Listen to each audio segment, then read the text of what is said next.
King of Gods. By Fast Food Restaurant, Kabanata 373. Bitawan mo si Kuya Jiaofang.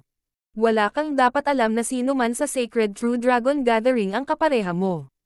Si Yu Tianhao ay hindi sumuko dahil sa mga salita ni Xin Wuang, ngunit sa halip ay nagpakita ng nagulat at solemne na ekspresyon.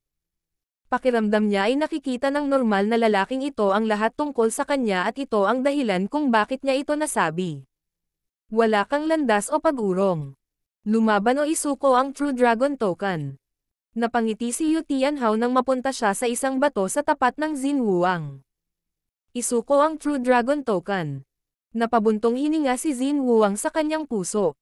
Hindi niya ito magagawa. Ang dahilan kung bakit siya lumahok sa Sacred True Dragon Gathering ay hindi dahil sa rangkang kundi para sa isang bagay na mas maganda, ang mga mana. Hindi ko dapat palampasin ang pagkakataong ito na makapasok sa Heaven's Legacy Inheritance. Ito na ang pagkakataong lumipad. Kumislap ang mga mata ni Xin Wuang. Ang kanyang True Dragon Token ay may bahagyang kislap ng ginto at kasalukuyang nasa ika-10. Hindi siya natalo sa anumang laban sa Sacred True Dragon Gathering mula simula hanggang ngayon. Natalo pa niya ang 2 o 3 eksperto sa unang antas. Ang paglilinang ng pinakamataas na True Human rank, ngunit may napakalakas na Dragon Blessing. Ang taong inirerekomenda ni Jiaofang ay talagang hindi simple. Bumagsak ang aura ni Yu Tianhao at sa isang iglap ang kanyang cultivation ay napigilan hanggang sa pinakamataas na True Human rank. Malinaw, ayaw niyang samantalahin si Xin Wuang. Hindi ka magiging kapareha ko ng ganito. Walang ekspresyong sinabi ni Xin Wuang. Nang marinig ito ay tumawa si Yu Tianhao. Nakakatawa. Sa entablado sa itaas ng sinaunang arena. Ang mga sovereign, lalo na si Yu Xingchen, ay nagbigay pansin sa paghaharap ni na Xin Wuang at Yu Tianhao. Si Xin Wuang ay isang itim na kabayo sa ibaba lamang ni Jiaofang at bilang numero 1 kababalaghan, ang bawat aksyon ni Yu Tianhao ay binabantayan. Ang antas ng enerhiya ng pag-iisip ni Yu Tianhao ay maihahambing sa True Lord rank at kahit napigilan niya ang kanyang cultivation, walang makakapareha niya. Gayunpaman, ang Xin Wuang na ito ay napakakaiba.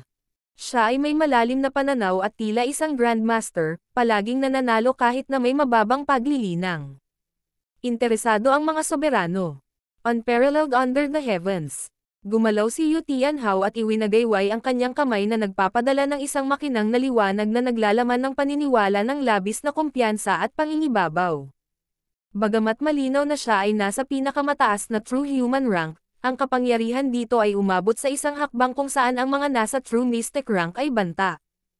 Ang paniniwala lamang na iyon lamang ang makakapagpapasok sa isipan ng kaaway at masisira ang kanilang kalooban. Limitless Palm. Nakatayo si Xin Wuang na nakatalikod ang isang kamay habang dahan-daang gumagalaw ang isa pang kamay sa ere. Isang alon ng hangin ang nagmula sa palad. Walang halatang elemento dito. Boom!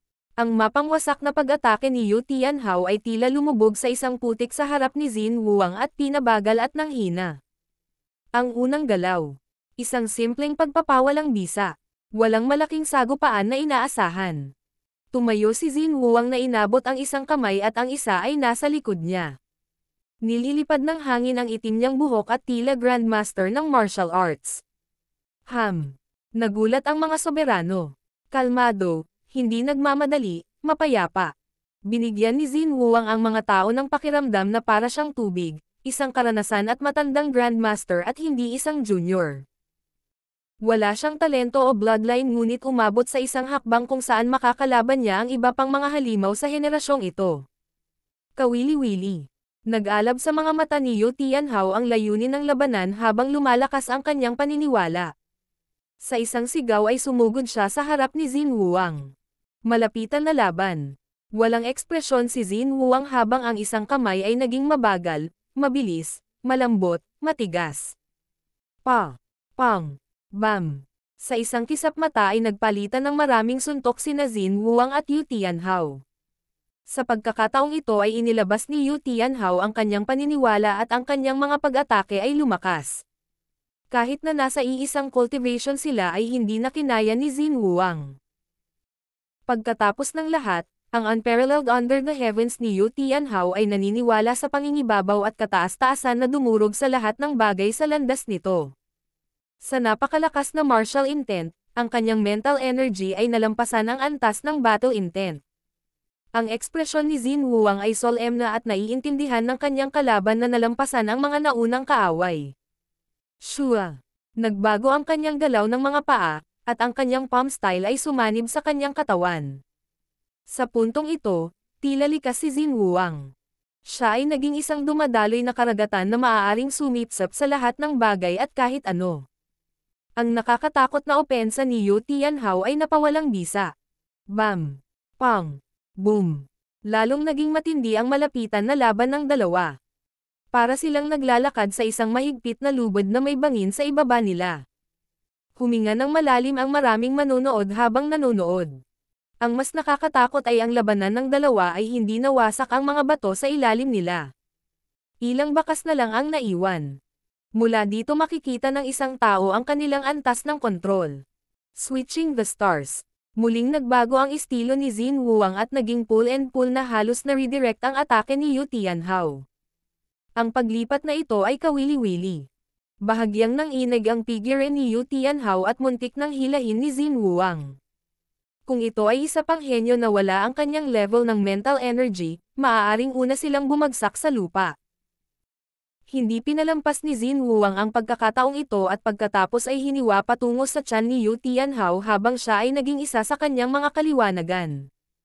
Ang lahat ng kanyang mga aksyon ay naglalaman ng kanyang enerhiya, focus at kapangyarihan. Pang! Sa wakas ay pinilit ni Xin Wuang si Yu Tianhao pabalik ng ilang hakbang. Talaga, hindi siya simple. Tila kumulo ang dugo ni Yu Tianhao sa sandaling ito at tumaas ang kanyang hangarin sa pakikipaglaban. Dahan-dahan at tuloy-tuloy na ang kanyang cultivation ay lumampas sa True Human rank at umabot sa True Mystic rank. Hindi na kinaya ni Xin Wuang at napilitang umatras.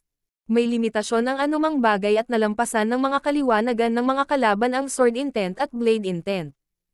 10,000 Origins Retract. Ginamit ni Xin Wuang ang dalawang kamay at mga ripples na pumutok na parehong matigas at malambot. Sa pagtutok dito, nakita ng mga tao na ang transparent na ripple na ito ay nabuo ang hugis ng Tai Chi. Alone in the Heavens.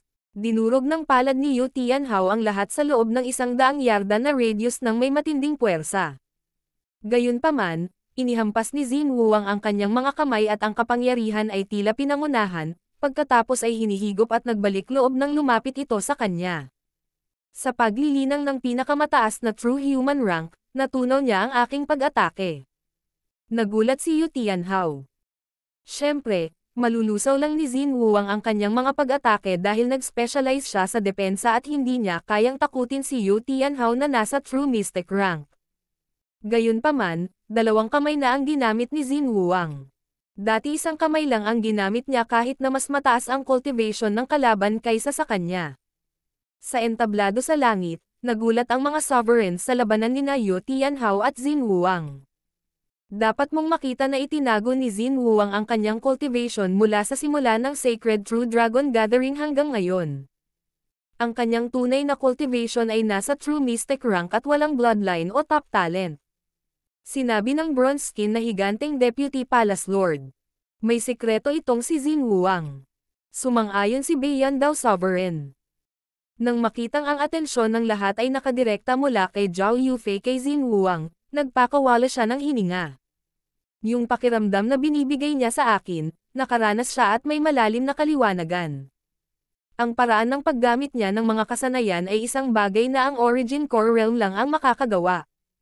Nakakunot ang kilay ni Yu Xingchen habang nakatitig kay Xin Wuang. Maaaring labanan ni Xin Wuang si Yu Tianhao sa pinakamataas na True Human rank laban sa huli na nasa unang yugto ng True Mystic rank. Gumawa tayo ng halimbawa. Kung ang isang Origin Core Realm Sovereign ay nagkaroon ng karanasan at mga kaliwanagan sa isang landas mula sa Consolidated Realm hanggang sa Origin Core Realm at kailangan na linangin mula sa simula, magiging normal ba siya kahit na wala siyang talento o bloodline? Nagbigay ng halimbawa ang Mystic Sword Sovereign. Walang tiyak sa mundong ito. Kahit na ang mga bloodline ay mahusay, hindi lamang ito ang landas. Ang pangunahing susi ay kapalaran pa rin. Noon ang Scarlet Moon Religion Patriarch ay mayroon ding average na talento at walang bloodline power. Sumang-ayon ang mga soberano. Hindi ito parang walang katulad ni Xin Wuang sa nakaraan. Sa tabi ng ilog. Sa isang lupa na selyadong sa yelo. Mahigpit na niyakap ni na Zhao Feng at Goddess Bing Wei ang isa pa at sa paglipas ng panahon ay nagulat ang huli sa siksik na True Spirit Chi ni Zhao Feng. Isang buong oras na ang nakalipas, ngunit sinusunog pa rin ni Zhao Feng ang kanyang True Spirit Chi kahit na ito ay maliit na halaga. Ang kapangyarihan ng pagsunog ng True Spirit Chi ay nakakatakot at madaling matuno ang yelo. At saka, ang kapangyarihan ng bloodline ni Zhao Feng ay patuloy na sumisipsip sa kapangyarihan ng yelo ni Goddess Bing Wei at ang kanyang bloodline ay tila lumakas. Gumamit ng walang kahihiyang pamamaraan ang bastos na asong ito para selyuhan ako. Bagamat wala si Zhao Feng sa sitwasyon ng buhay o kamatayan, bigo pa rin siya. Matapos siyang yakapin at palamigan ng babaeng ito sa loob ng mahabang panahon, nagalit siya ngunit dahil sa katotohanan na siya ay na-freeze, hindi siya nang ahas na magsunog ng mga tambak ng True Spirit Chi ng sabay-sabay dahil walang anumang paraan para palabasin ito. Huwalala. Isang liwanag na 100 yarda ang taas ang sumikat mula sa ilog at lumitaw ang isang batang babae na nakasuot ng lila na may balat na puti ng nyebe. Yu Fei, bakit ang bilis mong lumabas? Natakot si Mo Tianyi.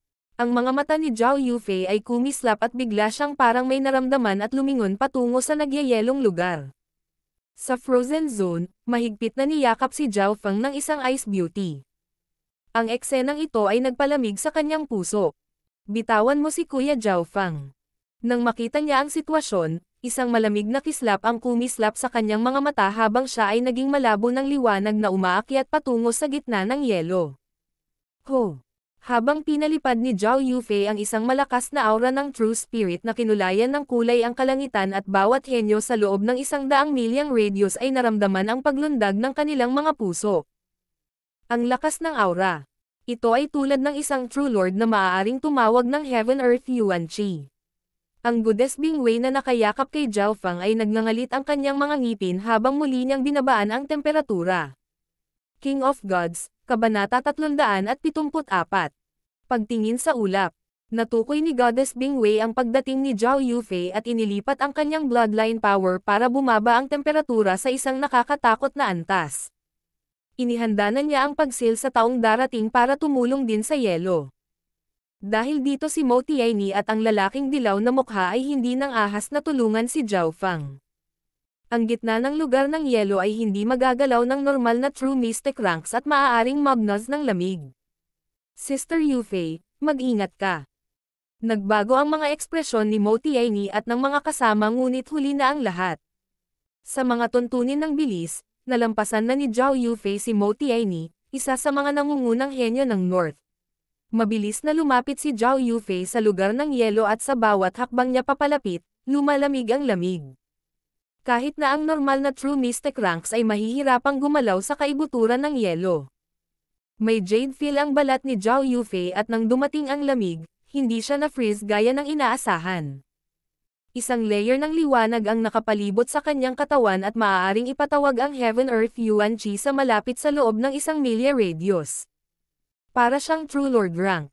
Mapapanood lang ni Mo Tianyi at ng kumpanya ang pagsara ni Zhao Yufei sa gitna ng lugar ng yelo. Sa sandaling ito sa oras. Bagamat kakaiba ang bloodline ni Zhao Yufei at halos lumampas na sa limitasyon ng laman, isang manipis na layer ng yelo ang nakipag-ugnayan pa rin sa kanyang maraming kulay na liwanag. Break! Sigaw ni Zhao Yufei habang umiilaw ang kanyang kamay ng jade at nagpadala ng daan-daang matutulis na ilaw patungo sa yelo. Crack! Crack! Nagsimulang mabasag ang panlabas na layer ng ice zone. Anong kapangyarihan? Ang bawat aksyon at galaw ay maaaring ipatawag ang Heaven Earth Yuan Chi. Natarante si Mo Tianyi at ang iba pa. Naabot lang ni Zhao Yufei ang True Mystic rank ngunit mas malakas kaysa sa inaakala. Bagamat ang kanyang cultivation at mental energy level ay nasa simula pa lang ng True Mystic rank, ang kanyang compatibility sa Heaven Earth Yuan Chi ay maihahambing sa isang True Lord rank. Gusto mo bang basagin ang yelo ko sa pamamagitan mo lang? Ang katawan ni Goddess Bingwei ay naglabas ng mas malakas na pag-agos ng malamig na liwanag na mabilis na nakabawi sa basag na yelo. Ang bagzo ng umaalingaw-ngaw na nagyayelong hangin ay humampas patungo kay Zhao Yufei. Bumulala si Zhao Yufei at ginamit ang kanyang kakayahan para harangan ang mga hanging ito. Sa mga tuntunin ng lakas, si Zhao Yufei ay nasa isang linya pa rin mula sa isang mahusay na kamanghamanghang henyo tulad ni Goddess Bingwei. Gayunpaman, may nakalimutan si Goddess Bingwei. Si Zhao Feng na kanyang tinatakan ay ang ika-6 na mahusay na kamanghamanghang henyo na nasa kanyang antas. Ang pagiging distract kay Zhao Yufei ay nagbigay kay Zhao Feng ng oras para makarecover at gamit ang oras na ito ay mabilis niyang sinunog ang kanyang True Spirit Chi para matuno ang nakapaligid na yelo. Mystic Lightning Explosion. Ang mga bulaklak ng kidlat ay nabuo sa paligid ni Zhao Feng at nagsimulang mamulaklak. Boom! Crack! Crack! Isang barrage ng nakakagulat na boom ang nagmula sa loob ng yelo at nakipagtulungan kay Zhao Yufei. Sa sandaling iyon, naririnig ng lahat sa loob ng 100 milyang radius ang tunog ng pagguho ng bundok ng yelo at ang nakapalibot na yelo ay nabasag na patong-patong. Unang tumama ang nakakatakot na kapangyarihan ng Mystic Lightning Explosion kay Goddess Bingwei na nakayakap sa kanya. Masyadong malapit ang distansya. Namanhid ang katawan ni Goddess Bingwei at pinalipad siya at may tumutulo ng dugo sa kanyang mga labi. Ang pagsunog ng aking True Spirit Chi ay talagang nagpapalakas sa akin, ngunit ang Mystic Lightning Explosion na ito ay nilikha din mula sa Lightning Inheritance, Lightning Mystic Stone at Mystic Flower Treasured Bible habang ako ay natatakan sa yelo. Ang figure ni Zhao Feng ay kumislap, at ang mga arko ng magulong kidlat ay nagpainit sa paligid. Sa isang iglap siya ay naging God of Destruction. Natigilan ang mga nanonood na mahuhusay na kamangha-manghang henyo na sina Shi Chengtian at Taiyun Shuangzi. Ang Mystic Lightning Explosion ay nilikha gamit ang pagsunog ng True Spirit Chi bilang batayan at ang kapangyarihan nito ay nagwawasak. Bago si Zhao Feng ay ganap na nabuklod sa yelo kaya hindi niya mailabas ang paggalaw na ito kung hindi ay baka nasugatan niya ang kanyang sarili. Brother Zhao, okay ka lang. Ginawa ni Zhao Yufei ang kanyang makakaya upang subukan at tunawin ang kalapit na kidlat at yelo upang subukan at makipagkita kay Zhao Feng. Yufei, dumating ka sa tamang oras. Magkabalikat na tumayo ang dalawa at humarap kay Goddess Bingwei. Lightning Fire God's Eye. Nang walang sinasabing anuman, pinaputukan ni Zhao Feng ang katawan ni Goddess Bingwei. Nagsimulang mag-alab ang isip ni Goddess Bingwei, at inikot niya ang kanyang Mystic Ice Jade Charming Body upang patayin ang apoy. Bastos. Maputlang puti ang mukha ni Goddess Bingwei habang iniangat niya ang kanyang dibdib pataas para makahinga. Mula sa simula ng labanan hanggang ngayon ay ginamit ni Goddess Bingwei ang lahat ng kanyang pamamaraan at gumamit pa ng isang walang kahihiyang paraan ng pagyakap upang masil ang isang estranghero ngunit nauwi sa kabiguan. Higit pa rito, mas nasaktan ang isip ni Goddess Bingwei. Isang mahusay na kamanghamanghang henyo at isa pang parang halos isang mahusay na kamanghamanghang henyo. Kung hindi ako aalis ngayon, magiging magulo ito. Ang Goddess Bingwei ay naging isang bahid ng liwanag na tumakas sa timog. Pinaalis siya ni Zhao Feng sa kanyang mga mata at hindi siya hinabol. Siya at si Zhao Yufei ay parehong nakalusot kamakailan lamang at kailangan nilang pagsamahin ang kanilang pundasyon.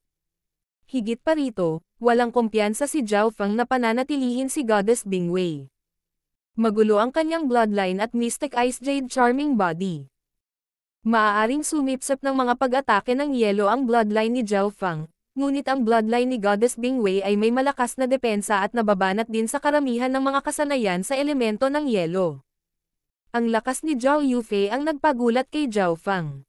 Kaka-rating lang niya sa True Mystic rank pero may battle power na parang napakahusay na kababalaghan. Magulo ang lugar sa tabi ng ilog. Si Zhao Feng at Zhao Yufei lamang ang naiwan at ang dalawa ay magkabalikat, tulad ng isang banal na mag-asawa. Parehong umatras sina Goddess Bingwei at Shi Chengtian. Tumingin si Zhao Feng sa direksyon kung saan tumakbo ang dalawa at isang mapaglarong ngiti ang lumitaw sa kanyang mga labi. Nang makatakas si Goddess Bingwei 100 milya ang layo, isang batang babae na may hawak na 5 kulay na latigo na salamin ay lumitaw mula sa isang lawa. Inihayag niya ang bahagi ng kanyang mga binti at ang kanyang mga mata ay dalisay. Tantay Lanyo, ano ang ibig sabihin nito? Bahagyang nagbago ang ekspresyon ni Goddess Bingwei. Hihihi, Goddess Bingwei, hindi pa rin kita pinagbabayad sa pananambang mo sa akin noon. Pinaikot-ikot ni Tantay Lanyo ang latigo sa kanyang mga kamay at isang buga ng puting usok ang bumalot sa 100 yarda na radius. Woo! Isang nakakagulat na dagandong ng kaluluwa ang nagmula sa ilalim ng batang babae na nakasuot ng iba't ibang kulay at ang hindi nakikitang aura na nagmumula rito ay naging dahilan upang hindi makahinga si Goddess Bingwei. Isang maliit na bundok ang nabunyag matapos ang puting usok ay kumupas. Ito ay isang Earth Dragon Beast na kayumangging dilaw na may sungay ng dragon sa ulo nito. Madilim ang bibig nito at mas malaki pa sa karaniwang bahay. Kung ikukumpara sa Earth Dragon Beast, ang figure ni Tantay Lanyo ay parang langgam ngunit siya ang may-ari nitong One-Horned Earth Dragon Beast. Hihihi, isang sungay, bugbugin natin siya. Tumawa ng parang bata si Tantay Lanyo habang winawagayway ang kanyang latigo at inutusan ang Earth Dragon Beast na salakayin si Goddess Bingwei. Parang may maliit na bundok na umaarangkada. Wala si Goddess Bingwei ng napakalaking battle power tulad ni Yu Tianhao at ni Shi Chengtian kaya umiilag lang siya. Kasabay nito, sa kabilang banda 12-dosenang milya ang layo. Hindi pantay ang paglalakad ni Shi Chengtian at bigla siyang huminto sa harap ng isang burol. Hihihi. Shi Chengtian, matagal na kaming naghintay para sa iyo. Tumawa ng masama si Taiyon Shuangzi habang hawak niya ang isang espada at talam at hinarangan ang landas ni Shi Chengtian. Si Shi Chengtian ay hindi nagpakadalubhasa sa bilis at ang kanyang binti ay nasugatan pa kaya't maaari lamang siyang lumaban. Ang mga eksenang ito ay halatang nahulog sa mga mata ni Zhao Fang. Si Goddess Bingwei at Shi Chengtian ay parehong tinambangan ng iba pang mahusay na kamangha-manghang henyo pagkatapos labanan si Zhao Fang, ngunit si Zhao Fang ay hindi naawa sa kanila. Pagkatapos, nakipagkita sina Zhao Fang at Zhao Yufei kay Mo Tianyi at sa lalaking dilaw ang mukha. Si Mo Tianyi at ang lalaking dilaw na mukha ay medyo alanganin. Noong na-freeze si Zhao Fang ay hindi sila tumulong ngunit tumulong si Zhao Yufei. Nang matapos ang panganib, parehong masaya sina Zhao Fang at Zhao Yufei. Kinailangan pa ni Zhao Yufei na pagsamahin ang kanyang pundasyon ngunit hindi na kailangan ni Zhao Fang dahil nabuo na niya ang kanyang ugat ng batas bago sumubok.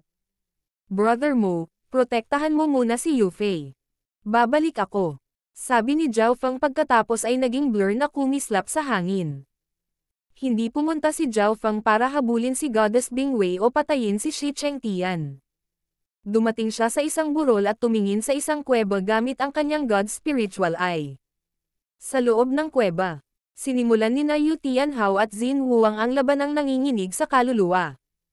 Ang mga pag-atake ng dalawa ay napakalakas at ang mga butas ay makikita sa lahat ng dako.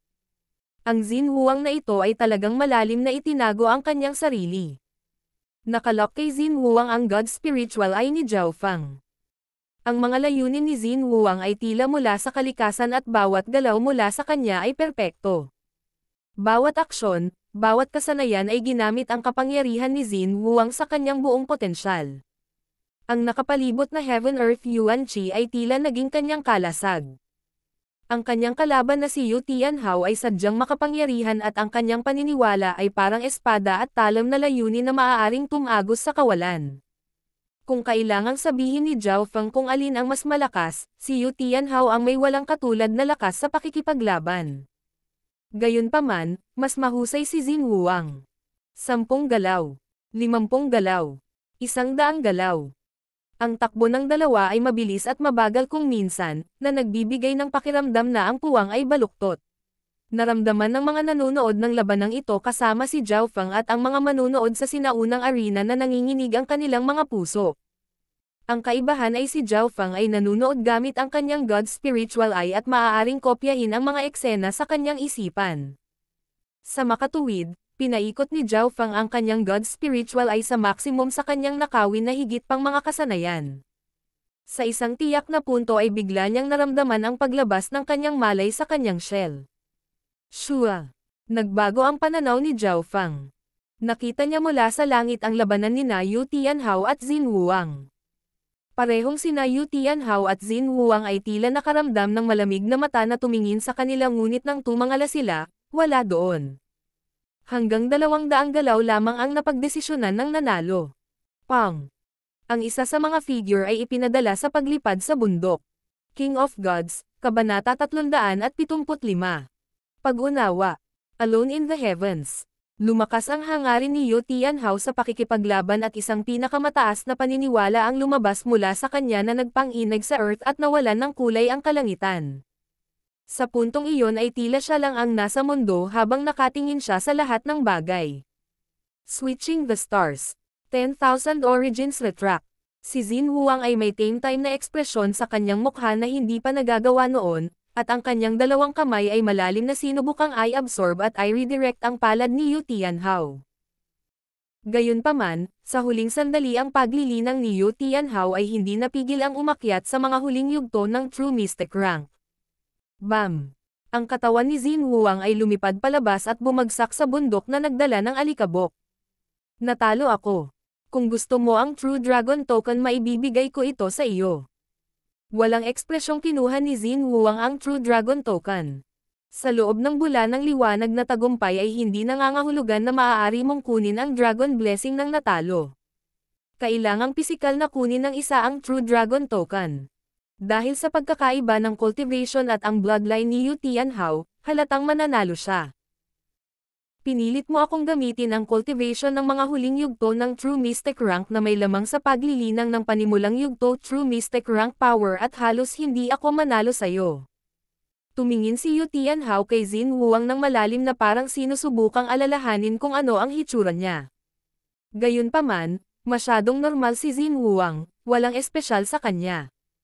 Ito ay ang kalmado at payapang aura mula sa kanya na tila hindi sumasabay sa kanyang edad.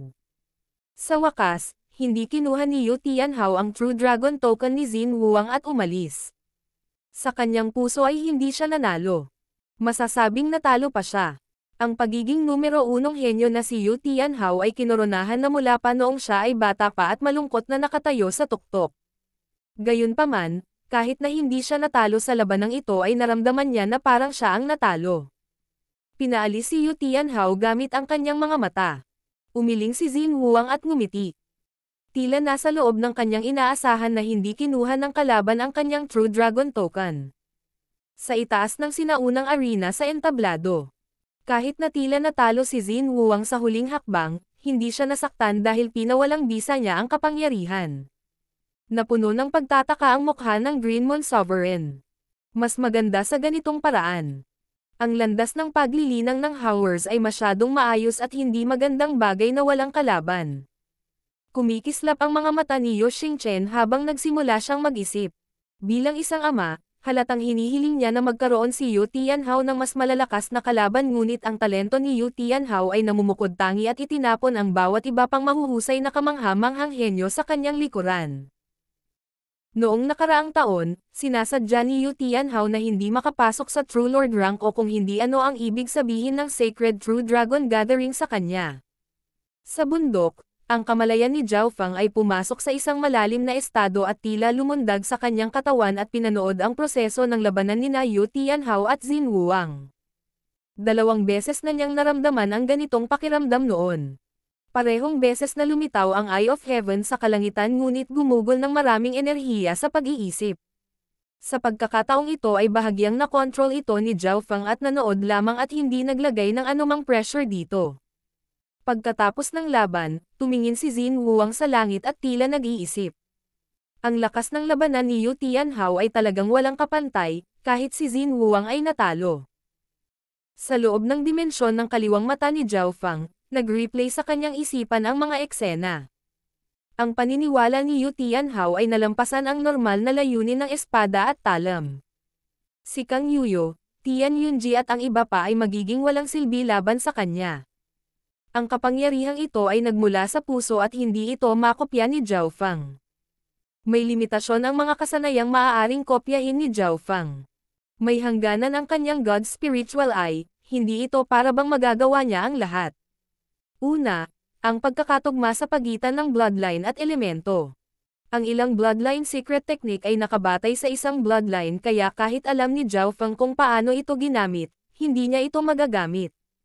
Ito ang pinakamalaking hadlang. Pangalawa, ang antas ng kasanayan. Kung ito ay masyadong mataas ay hindi ito maintindihan ni Zhao Feng at maaaring ma-restrict ng kanyang cultivation level. Halimbawa, hindi niya mauunawaan ang maalamat na mga kasanayan sa Earth grade na kahit na ang mga eksperto sa Origin Core Realm ay nahihirapang maunawaan. Gayunpaman, ang mga kasanayan ni Xin Wuang ay walang halatang elemento o mga kinakailangan sa linya ng dugo dahil siya mismo ay walang bloodline. Gayunpaman, malalim ang kanyang mga kaliwanagan at hindi mataas ang cultivation. Hihihi, switching the star at 10,000 origins retract pati na rin ang kakaibang layunin. Ang bawat aksyon na pinagsasama-sama ang enerhiya ng pag-iisip, kapangyarihan at pagtuon, pagiging isa sa kalikasan.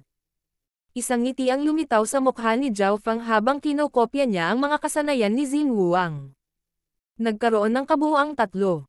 Ang una ay ang switching the stars, isang kasanayang nag-redirect ng enerhiya sa ibang lugar. Ang pangalawa ay 10,000 origins retract na mas malalim at gumamit ng invisible na kamay para makuha ang kapangyarihan ng kalaban at i-convert ito sa kanilang sarili.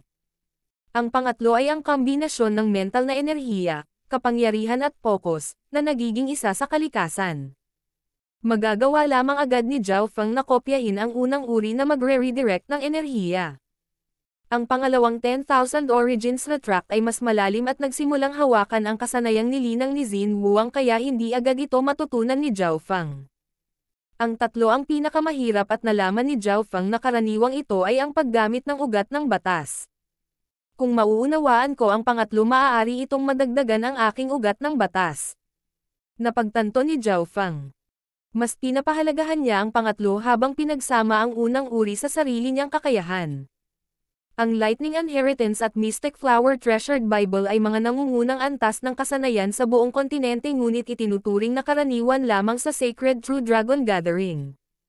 Kinailangan ni Zhao Feng na patuloy na sumipsip at palakasin ang kanyang sariling kakayahan upang magkaroon ng pagkakataong maabot ang rurok ng kontinenteng ito. Naisip niya na hindi siya marunong lumikha ng sarili niyang mga kasanayan ngunit maaari niyang subukang gawin ito sa pamamagitan ng pagsasama-sama ng kasanayan ng iba. Pagkaraan ng ilang sandali, bumalik si Zhao Feng sa kuweba malapit sa ilog at pinagsasama-sama pa ni Zhao Yufei ang kanyang pagtatanim habang pinoprotektahan siya ni Mo Tianyi at ng lalaking may dilaw na mukha. Sa isang kisap mata, kalahating araw na ang lumipas at matagumpay na pinagsama ni Zhao Feng ang pamamaraan ng switching the star sa kanyang sarili. Pagkatapos ay tumutok siya sa isa ni Xin Wuang na may layunin sa kalikasan. Sa ilalim ng layuning ito, kinailangan ni Zhao Feng na mag-concentrate ng buo sa kanyang mga kaisipan sa mental energy at iugnay ito sa kanyang ugat ng batas. Ang kombinasyon ng mental na enerhiya at atensyon ay maaaring gumamit ng buong potensyal ng kapangyarihan ng isang tao at bahagyang mas madaling maunawaan. Bukod sa pag-iisip tungkol dito sa kanyang isipan ay panapanahon ding tatayo si Zhao Feng at subukan ito. Unang nagulat si Mo Tianyi at ang kanyang mga kasama pagkatapos ay napagtanto na si Zhao Feng ay tila naging higit na katulad ni Xin Wuang. Paglipat ng mga bituin, enerhiya ng pag-iisip, kapangyarihan at pagtutok sa isa. Magagawa ito ni Zhao Feng. Ang kombinasyon ng mental na enerhiya, kapangyarihan at focus ay maaaring maglabas ng buong potensyal ni Zhao Feng at maabot ang mga antas kung saan siya ay karaniwang hindi. Nadama ni Zhao Feng na ang kanyang ugat ng batas ay naging mas malinaw at naging mas nagagawang makipag-ugnayan sa Heaven Earth Yuan Qi. Ang True Spirit Qi sa loob ng kanyang katawan ay kaysa ng kanyang mental energy at maayos na umiikot sa bawat pag-iisip. Hindi nakakagulat na ang bilis ng cultivation ni Xin Wuang ay napakabilis. Ang mental na enerhiya at kapangyarihan ni Zhao Feng ay umabot sa isang hindi pa nagagawang antas at naramdaman ang kanyang sentido sa Heaven Earth Yuan Qi na lumakas. Sa kalahating araw lang, naramdaman ni Zhao Feng na tumaas ang kanyang cultivation. Sa sandaling ito, ang kanyang paglilinang ay ganap na pinagsama-sama at nalampasan ang karamihan sa panimulang yugto ng True Mystic Ranks at umuusad patungo sa mga unang yugto ng True Mystic Rank. Habang mas naiintindihan niya ay mas naramdaman ni Zhao Feng kung gaano ka-simple si Xin Wuang. Hindi naniniwala si Zhao Feng na nakuha ni Xin Wuang ang mga trick na ito mula sa clan. Sa makatuwid, nagtanong si Zhao Feng kay Mo Tianyi. Maraming chismis tungkol sa Xin Wuang na ito. Ang ilan ay nagsabi na naabot niya ang antas na ito sa pamamagitan ng pag-aaral sa sarili at hindi kailanman nagkaroon ng master. Maaari niyang gamitin ang nakakatakot na kapangyarihan mula sa normal na mga kasanayan at linangin ang mga nakapipinsalang kasanayan. Sinabi ni Mo Tianyi pagkatapos ng ilang pag-iisip. Pagkatapos ng lahat, bago ang Sacred True Dragon Gathering, si Xin Wuang ay isang henyo ng Northern Continent sa ibaba lamang ng Mo Tianyi at Xia Xianxiang. Habang nag-uusap ang dalawa, nagmula sa ilog ang hiyawan. Chapter Leader Zhao. Nandito ba ang chapter leader? Isang boses ng lalaki at babae ang narinig mula sa itaas. Itinaas ni Zhao Feng ang kanyang ulo at bahagyang nagulat nang lumitaw siya sa hangin sa itaas ng ilog. Ang dalawa ay sina Jiang Sanfeng at Dai Ye. Nagtatampo ang dalawa at walang palatandaan ng pagbabasbas ng dragon mula sa kanila. Anong nangyari? Napagtanto ni Zhao Feng na nakalimutan na niya ang tungkol kina Dai Ye at Jiang Sanfeng mula sa Iron Blood Religion pagkatapos na makapasok sa lugar na ito. Pagkatapos ng ilang talakayan, nalaman ni Zhao Feng na ninakaw ang True Dragon Token ni Jiang Sanfeng at Dai Ye. Nagkasama na ang dalawa at hanggat hindi nila nakikilala ang mga henyo ng unang antas, kadalasan ay maaari silang manalo. Gayunpaman, ang kanilang kapalaran ay masama. 2 araw na ang nakakaraan at nakilala si Taiyuan Shuangzi at tinugis sila. Ang iyong True Dragon Token ay kinuha ni Taiyuan Shuangzi. Nagsalubong ang kilay ni Zhao Feng. Nakita niya kung gaano kalupit si Taiyuan Shuangzi ay nasa lugar na ito. Kung hindi ibinigay ng tao ang kanilang True Dragon Token, sila ay bubugbugin o papatayin. Muntik na akong mawalan ng buhay. Nabali ang kanang braso ko ng ganito. Malungkot na sabi ni Jiang Sanfeng at nakita ni Zhao Feng na walang laman ang kalahati ng kanyang kanang braso. Kung hindi dahil nakahanap ng bagong target si Taiyuan Shuangzi sa huling minuto, maaaring napilayan o napatay kami. Maswerteng sabi ni Dai Ye. Sa lugar na ito kung ang isang True Dragon Token ay kinuha, mahirap makahanap ng isa pa. Sa paglipas ng panahon, bababa ang bilang ng True Dragon Token at napakalakas ng lahat ng may True Dragon Token. Kahit ang pinagsamahan nilang dalawa ay hindi magtatagal ng ilang galaw. Sa katunayan, sumuko na ang dalawa ngunit sa nakalipas na araw ay nabalitaan nila ang ika-6 na mahusay na kamanghamanghang henyo at nagmadaling lumapit kay Zhao Feng. Huwag kayong mag-alala, tutulungan ko kayong makabalik ng True Dragon Token at sa tingin ko ay medyo sobra na ang bilang ng mga mahuhusay na kamanghamanghang henyo dito. Malamig na kumislap ang mga mata ni Zhao Feng habang ang kanyang asol na buhok ay umihip sa hangin. Natigilan sina Dai Ye at Jiang Sanfeng. Mula sa tono ni Zhao Feng ay tila guguluhin niya si Taiyuan Shuangzi. Si Taiyuan Shuangzi ay kilala sa kanyang kalupitan at katusuhan sa 5 napakahusay na kababalaghan. Isa pa, ang magkapatid ay may talim at espada. Wala silang mga kapintasan kapag nakikipaglaban at parehong maaaring umatake at magdepensa. King of Gods, Kabanata 376. Ang isang galaw ay sapat na. Matapos makilala sina Jiang Sanfeng at Dai Ye, si Zhao Feng ay humiwalay sa 3 mula sa Heavenly Yuan Clan. Sa Heavenly Yuan Clan, si Zhao Yufei ay may lakas na parang napakahusay na kamanghamanghang henyo at si Mo Tianyi ay nasa unang antas. Sa dalawang ito dito kahit na lumitaw ang isang mahusay na kamanghamanghang henyo ay magagawa nilang lumaban ng kaunti o dalawa. Nanguna si Zhao Feng sa harapan at ang kanyang gintong dragon ay nagniningning sa kalangitan at madarama mula sa malayo. Tumakbo ka. Ang ika-6 sa mahuhusay na kamanghamanghang henyo na si Zhao Feng ay umalis sa pag-iisa. Ang Zhao Feng na ito ay unang nasugatan si Shi Chengtian at pagkatapos ay si Goddess Bingwei, 2 napakahusay na kababalaghan. Sa daan, tumakbo ang mga henyo sa lahat ng dako, lalo na ang mga may True Dragon Token. Sina Jiang Sanfeng at Dai Ye ay sumunod sa likod ni Zhao Feng at nag-usap-usap ang kanilang mga dila dahil sa gulat.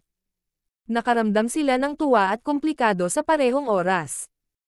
Iniisip kung paano sila itinaboy ng mga henyo na ito at ngayon ay naranasan na nila kung ano ang pakiramdam ng makitang nagkalat ang mga matataas na henyo na ito. Kahit na hindi dahil sa kanila ay gumaan pa rin ang pakiramdam nila. Ito ang epektong dulot ng lakas. Hindi ko akalain na ang ating Iron Blood religion ay magkakaroon din ng isang napakahusay na kababalaghan. Sina Jiang Sanfeng at Dai Ye ay masaya at nakaka-relax. Hindi na nila kailangang mag-alala na mahabol pa sila. Sa daan, nakasalubong ni Zhao Feng at ng iba pa si Prince Jin at ilang iba pa mula sa Canopy Great Country sa daan. Nang makita ang aura ni Zhao Feng ng isang napakahusay na kababalaghan, natigilan muna si Prinsipe Jin bago nag-react at huminga ng malalim para humingi ng kanlungan mula kay Zhao Feng. Kung payag si Zhao Feng, maaari niya silang kunin bilang ilang mga alipin. Maaari kang pumunta. Kung makikilala ko kayo sa susunod, makikita ko kayong kalaban ko.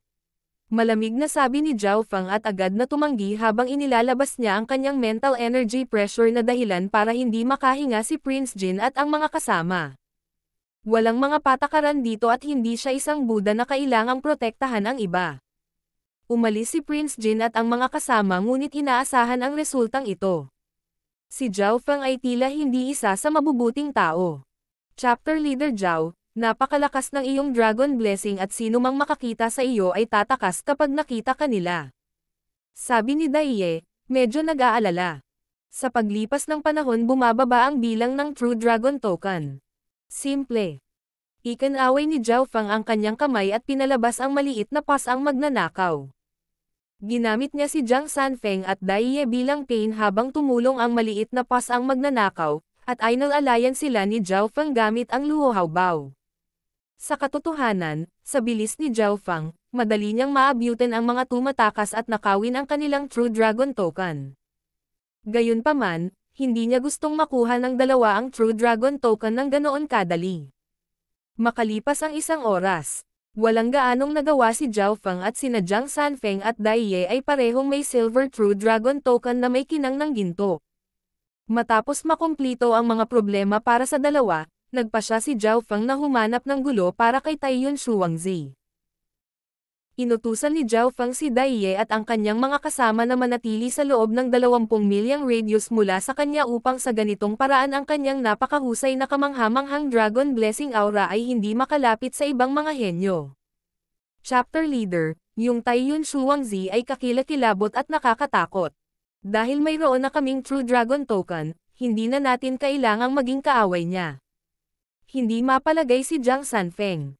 Pagkatapos ng lahat, naabot lang ni Zhao Feng ang antas ng mahuhusay na kamanghamanghang henyo samantalang si Taiyuan Shuangzi ay isang pares ng mga kapatid na bawat isa ay may 80% kapangyarihan ng isang napakahusay na kababalaghan. Kapag pinagsama, ang kanilang espada at talam ay lumampas sa normal na napakahusay na kababalaghan. Mula sa simula ng Sacred True Dragon Gathering hanggang ngayon ay sina Yu Tianhao at Taiyuan Shuangzi lang ang hindi natalo. Parehong may espada at talam si Taiyuan Shuangzi at talagang may malakas na kapangyarihan sa labanan. Sa mga tuntunin ng purong opensa, maaari pa siyang lumampas kay Shi Chengtian at Goddess Bingwei. Wala akong gaanong tiwala sa isang ganap na direktang pakikipaglaban. Mahinahong sabi ni Zhao Feng. Nang marinig ito nina Jiang Sanfeng at Dai Ye ay nabahala sila. Kung walang gaanong tiwala si Zhao Feng, bakit siya maghahanap ng problema para kay Taiyuan Shuangzi? Kung dahil sa kanila kaya naaksidente si Zhao Feng, hindi nila kayang pasanin ang responsibilidad. Siyempre, diretsong labanan ang sinasabi ko. Sa mata ng ibang tao, ang opensa at depensa ni Taiyuan Shuangzi ay perpekto at walang mga bahid. Gayunpaman, mayroon akong kanilang kapintasan at maaaring manalo sa isang galaw. Lumakas ang kumpiyansa mula kay Zhao Feng. Tanging ang iba pang mahusay na kamanghamanghang henyo ang maaaring mag-alaga sa iba pang mahuhusay na kamanghamanghang henyo. Pagkasabi nito ay binuksan niya ang kanyang God Spiritual Eye at hinanap ang lokasyon ni Taiyuan Shuangzi. Sa isang segundo lang ay nakumpirma na ni Zhao Feng ang kanyang lokasyon.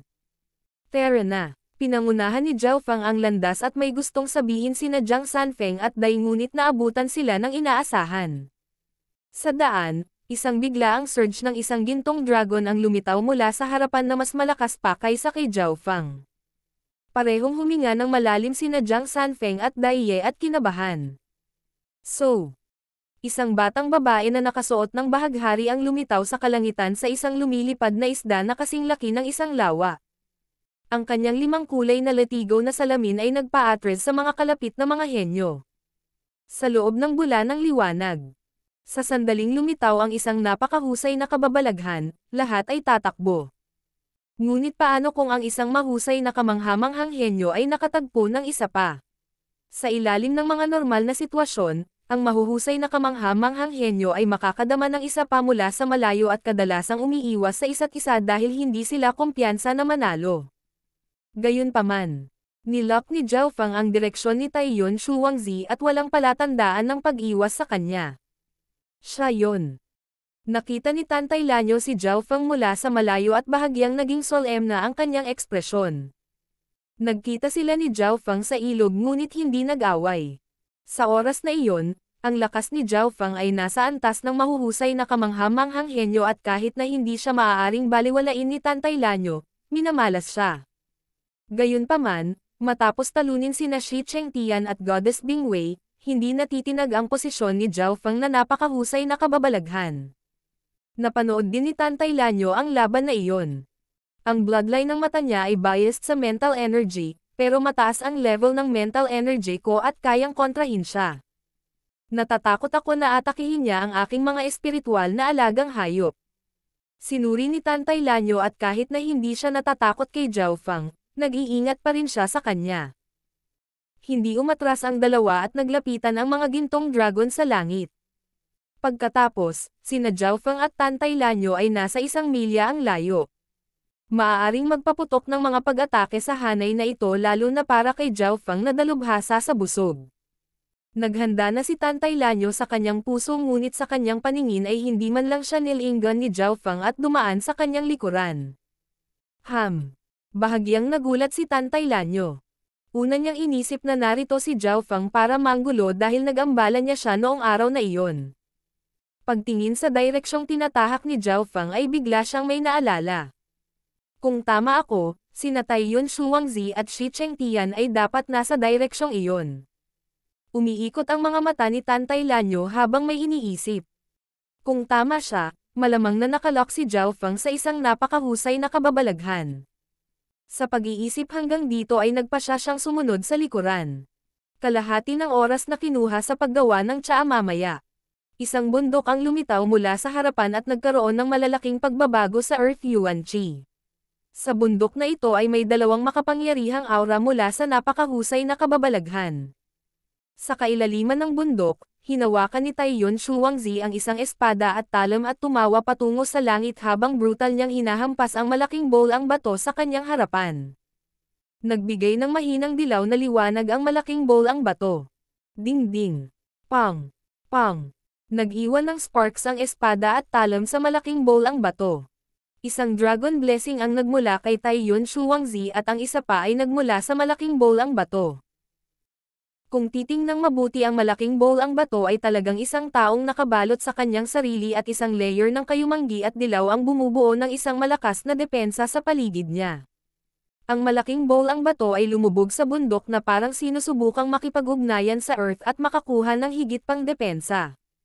Si Shi Chengtian na may bloodline na Stoneheart ay talagang karapat-dapat na magkaroon ng pinakamalakas na depensa sa gitna ng mga mahuhusay na kababalaghan. Napabuntong hininga si Zhao Feng habang nakatingin sa malayo. Ang depensa ni Shi Chengtian ay nakakatakot na at ang mga normal na mahuhusay na kamanghamanghang henyo ay mahihirapang masira ito. Sa sandaling ito ay binalot niya ang kanyang sarili sa isang bola at halos maging ganap na bato habang nakikipag-ugnayan siya sa lupang Yuan Chi. Nangangahulugan ito na ang kanyang depensa at bilis ng pagbawi ay parehong tumaas ng malaki. Kung hindi dahil sa katotohanang halos napilayan ni Zhao Feng ang binti ni Shi Chengtian, malamang na hindi matatalo ni Taiyuan Shuangzi si Shi Chengtian.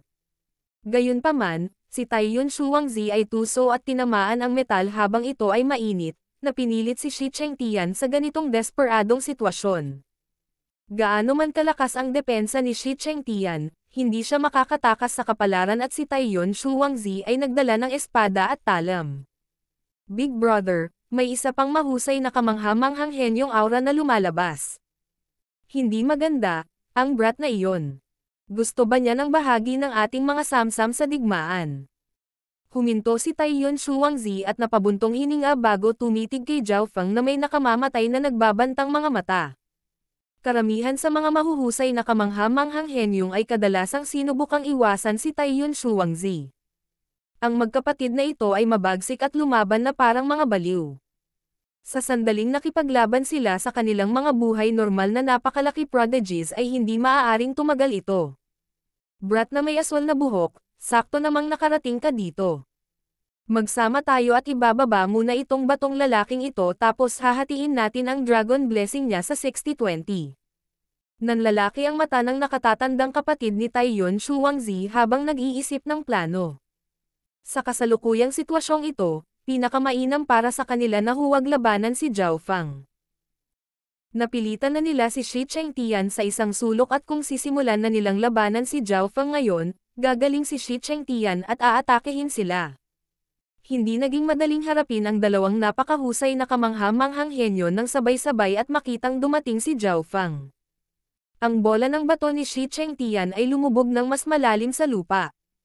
Hindi iyon pinansin ni Taiyon Shuangzi at naghintay ng tugon ni Zhao Feng. Ang malubhang nasugatan na si Shi Chengtian ay hindi makakatakbo ng malayo. Kaya ito ang sinasabi ng mga mahuhusay na kamangha-manghang henyo sa isa't isa. Natatakot si Taiyon Shuangzi na kalabanan iba at hiniling pa niyang makipagtambalan. Si Jiang Sanfeng at si Dai Yan na nasa likod ay natigilan. Ang pagmumungkahi ni Taiyon Shuangzi na magtulungan at magbigay ng 40% ng basbas ng dragon ay ang pag-atres at pag-amin sa lakas ni Zhao Feng.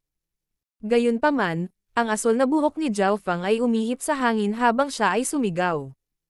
Talagang iniisip mo ang isang pangit na halimaw na tulad mo ay may karapatang makipagtulungan sa akin. Ang target ko ay hindi ang taong bato, ngunit ang basurang tulad mo. Isang galaw ay sapat na para tapusin kayong dalawa.